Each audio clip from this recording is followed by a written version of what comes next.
Welcome back everyone to Pontos Fathom Hobbies. This is Season 2, Episode 4 of Dune Imperium, Rise of Ix. We're playing through the Rise of Ix expansion.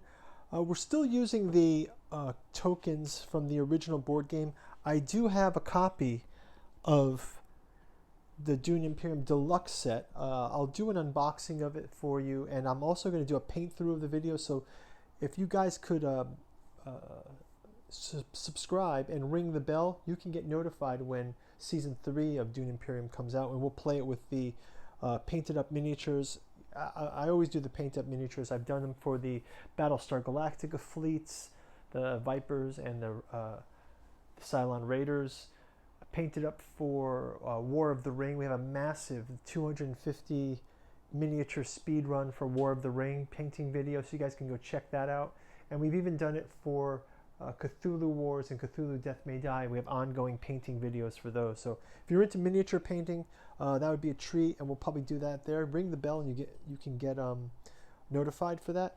Also, you can help support us here on Pontos Fathom Hobbies by checking out Pontos Fathom Press, our website bookstore. We have a second channel with a podcast, and we've been reading a bit from the first volume of August Moldenhauer's Artificial Psychology of Desiring Machines. It's a 3-volume set. The first volume is out now, and the second 2 are coming out middle of the year and by the end of the year. Impedance and Admittance in Desiring Machines. The Psychoanalysis of Artificial Intelligence is a deep dive into AI in films, science fiction, as a precursor to what to expect or what our prejudices are for artificial intelligence. And then finally, Computational Complexity and Psychiatric Agency, looking at as we become more dependent on devices and as our AI becomes more like us, what is that computational complexity? What's the end game there? And in Psychiatric Agency, almost the idea is in automatic psychology. We've been reading in from Volume 1 throughout the game, so we're going to jump in because this does touch on Frank Herbert's Butlerian Jihad. So let's jump right in here. It says, here is Herbert's master backstory, which in the millennia of human suffering in the war against robots, the human bondage as subject to robotic tyranny finally took on a religious jihad to save humanity. In one name, the Butlerian Jihad, Herbert cast a broad net with the specific edict that man shall not be replaced. Now, with a simple mention of the word Butlerian Jihad, one could express a complex sentiment, from the fascination and wonder of the technological triumph of AI to the social and ethical pangs of this achievement, to the scouring and decline of the robotic form mechanical helper to autonomous machine of death. With one name, the Butlerian Jihad, we can imagine a war with machines that humanity lost, the age of human bondage under that machine tyranny, like some machine apartheid. With the one name, Butlerian Jihad, Herbert evokes the generational outrage.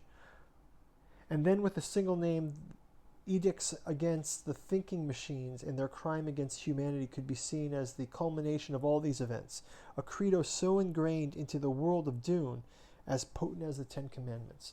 So here's a little flavor of Moldenhauer's Impedance in Admittance in Desiring Machines. Hope you guys can go check that out.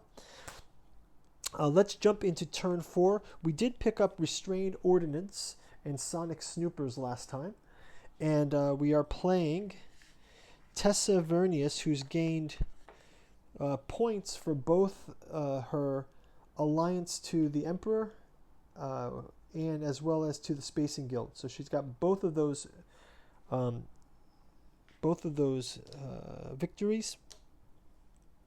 So let's just double check, clean up the board here, and we will jump into the turn. We'll retract our agents, and let's get into it. So we'll start out with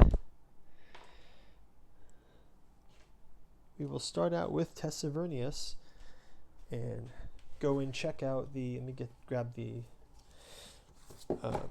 turn guide on the back of the rule set.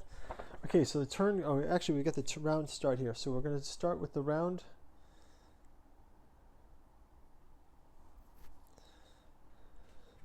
Okay, so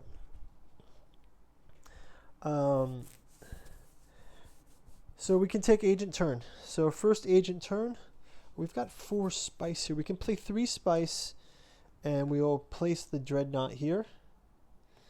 We will also cash those. Next up is Viscount Hundro Moritani. So Tessa Verneris is gone.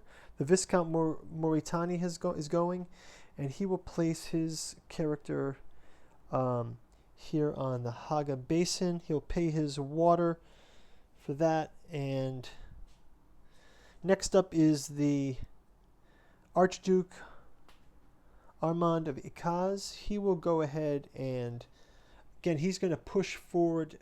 The Fremen have not been recruited, so he'll go and get these hardy warriors as well. And lastly, Tessa Verneris will go ahead and grab the Great Flat. Pick up that for the victory. And we'll wrap this up with an advancement for, actually this is this color, and this is this color, right? Sorry. This is this color, and this is that color, right? And he's there. Okay. And they will move for the, does he have spice? No, it does not have spice. So he'll go ahead and gain back some water. And finally, Ikaz will go ahead to Arakeen to buy new cards. So that's going to round it for the characters. Let's go ahead and get our cards ready and do our reveal. So we can do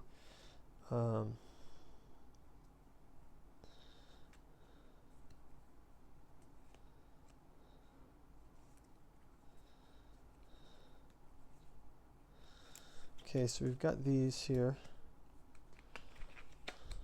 I'm going to head play these. The convincing argument, diplomacy, and yeah, so that'll be that. We'll move ahead with our diplomacy. Since we've already gotten the 2, let's move to our Bene Gesserit. So we're going to move up one of the Bene Gesserit tract, and we also can cash in on our spice here, as can Haga Basin cash in on their spice. Finally, we get the Dreadnought. We get to enter our Dreadnought into play and grab for spice here. We can do our tiebreaker or detonation device. You win a tiebreaker. And I also get 2 intrigue cards. So I'm going to grab that, pay my cash for this. We'll get the House Haggle cards for Ikaz. That's a 2-player card. We don't need that. And we'll get Karthag.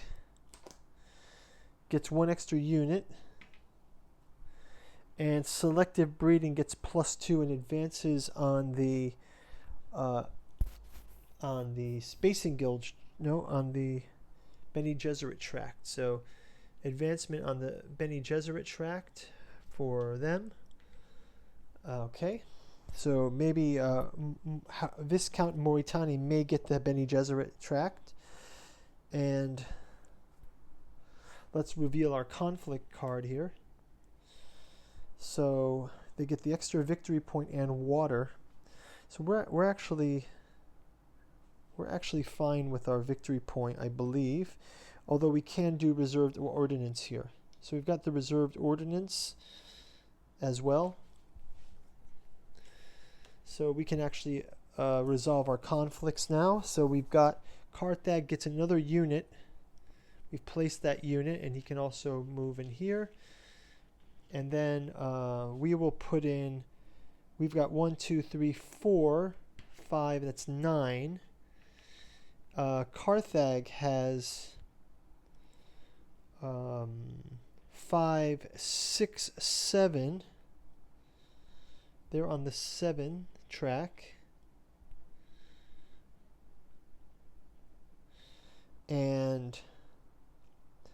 finally, Moritani also in with 2, 5, 6, 7, 8, 9. So they're also at 9. And we've got the wind tiebreaker. So we've got both of these in play here. Reveal, you win tiebreaker, and we did not grab our intrigue cards. We forgot to grab those. So we'll grab our 2 intrigue cards. We can play those next turn. War Chest and Grand Conspiracy. Okay, so that's going to give us the victory. We get a water and a victory point here.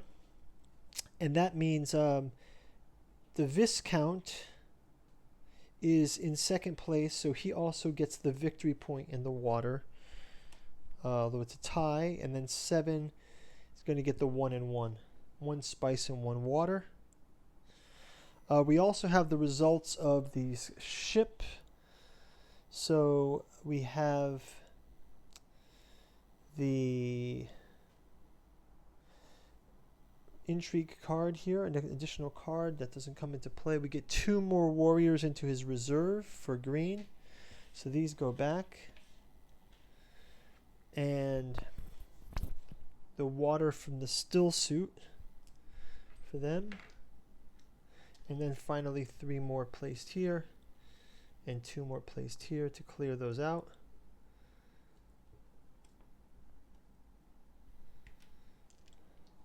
And lastly, Dreadnought finished. Okay, so that is going to wrap it up for turn number 4.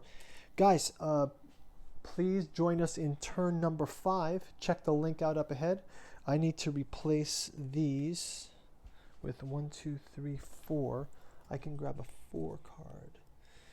So I can have 1, 2, 3, 4. Get the satellite band. These get discarded. This gets played down. Ixian Guild Compact. Let's grab the Ixian Guild Compact card for our deck. And that's going to do it for our turn. Okay, guys, thanks a lot for watching, and we'll see you in the next turn. I'll get this cleaned up, and we will discard and see you on turn 5. Thanks a lot. Bye-bye.